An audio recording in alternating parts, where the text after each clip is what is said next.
हरिओम. योगदास श्री जयगणेश जोशी यांनी केलेले आत्माराम या ग्रंथाचे हे निरूपण आपण ऐकतोय. अध्याय पहिला, ओवी क्रमांक 22. चातक पक्षी वरीचा वरी, चंचू पसरून थेंबुटा धरी, जीवन सकळही अवघेरी भूमंडळीचे. श्री समर्थांनी येथे चातक पक्षाचे एक फार चपकल असे उदाहरण घेतले आहे. असे म्हणतात की चातक पक्षी फक्त पावसाचेच पाणी आणि तेही जलधारा सुरू असताना वरचेवर हवेमध्येच पितो. तो साठवण झालेले पाणी पित नाही. त्यासाठी पावसाच्या हंगामात तो वर्षभराचे पाणी पिऊन घेतो. पावसाळा सुरू होण्याची वेळ झाली की तो पावसाची वाट पाहू लागतो. आपली इवलीशी चोच पसरून तो पावसाची आराधना करू लागतो. श्री समर्थांनी येथे फार सुंदर शब्दरचना केली आहे. दुसऱ्या ओळीत ते म्हणतात की जीवन सकळही अवघेरी भूमंडळीचे. जीवन याचे पाणी आणि आयुष्य असे दोन अर्थ आहेत. पहिले म्हणजे तो जमिनीवर पडलेले साचलेले पाणी अवघेरतो. जमिनीवर साठवण झालेल्या पाण्याकडे तो ढुंकूनही पाहत नाही. दुसरे म्हणजे चातक हा पक्षी असल्यामुळे जगण्यासाठी त्याचा भूमीशी संबंध येत नाही. पक्षी वरचेवर वृक्षावर, आकाशात, हवेत आयुष्य जगतात. अशा प्रकारे नैसर्गिकपणे तो जमिनीवरील जीवन अवघेरतो. तो जमिनीच्या वरती वरचेवर जीवन स्वीकारतो. या चातक पक्षाप्रमाणे आपण जीवन जगावे असे श्री समर्थांना सुचवायचे आहे. यासाठी आयुष्य आणि जीवन यामधील फरक लक्षात घ्यावा लागतो. त्यासाठी देह आणि आपण यामधील अंतर समजून उमजून सांभाळावे लागते. जीवन जगण्यासाठी अंशात्मा असलेले आपण देह धारण करतो. आपण आणि देह यामध्ये फरक आहे. देह हे आपले जीवन जगण्याचे साधन आहे. केवळ देह जगण्यासाठी तेवढ्या पुरताच या भौतिक वस्तू जगताचा उपयोग करावा. याला आयुष्य जगणे असे म्हणतात. अशा प्रकारे देह जीवित ठेवून आपण भौतिकाशी काहीही संबंध न आणता जीवन जगावे. या भौतिकापासून अलिप्त राहावे. यालाच साक्षीत्वाने जगणे असे म्हणतात. यासाठी योग्य असा सद्गुरू शोधावा आणि त्याच्याकडून आध्यात्मिक तत्वे समजून घ्यावीत. अन्न, वस्त्र आणि निवारा याचा सत्य अर्थ जाणून घ्यावा. सतत भान ठेवावे की देह आयुष्य जगतो आणि आपण जीवन जगतो. ही दोन्हीही कर्मे, ही विलक्षण कसरत एकाच वेळी आपणच करायची असते. हेच अध्यात्म आहे. याचीच शिकवण अध्यात्म देते. यालाच संसारात राहूनही संसारापासून अलिप्त राहणे असे म्हणतात.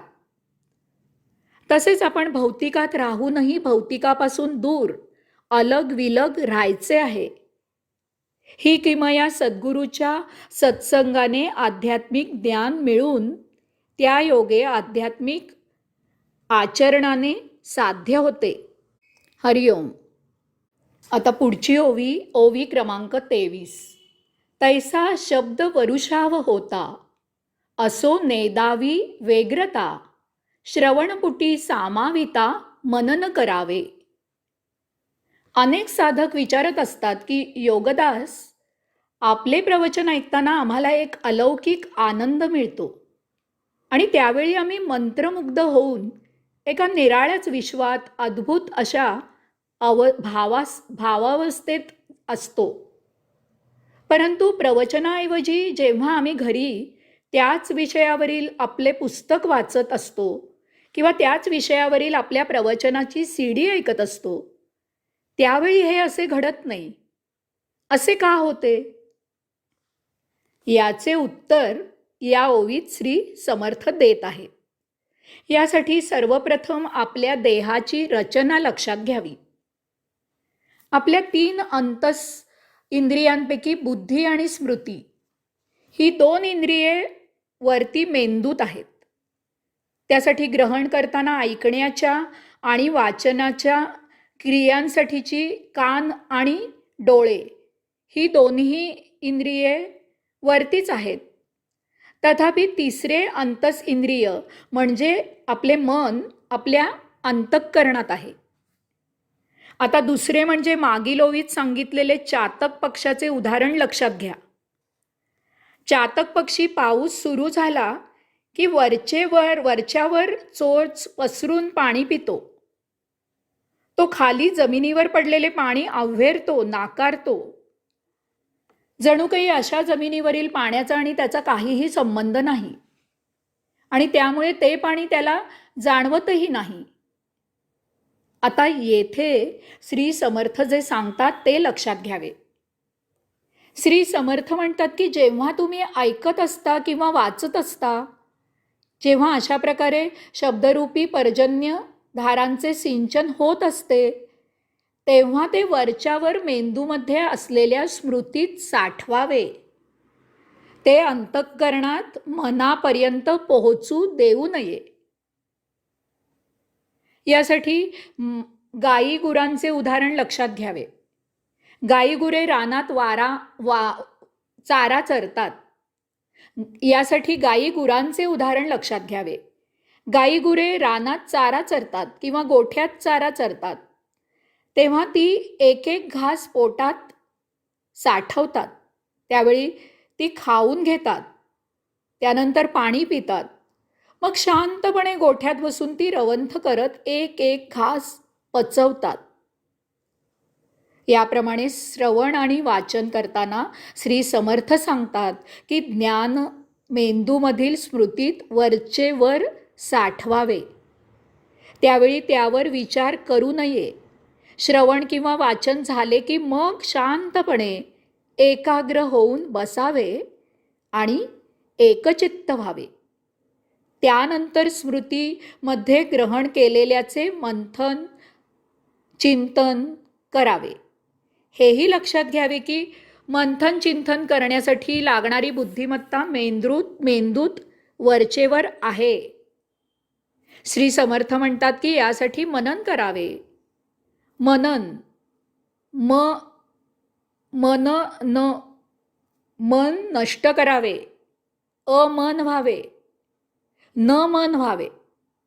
म्हणजे ऐकताना किंवा वाचताना त्यावर विचार होणार नाहीत.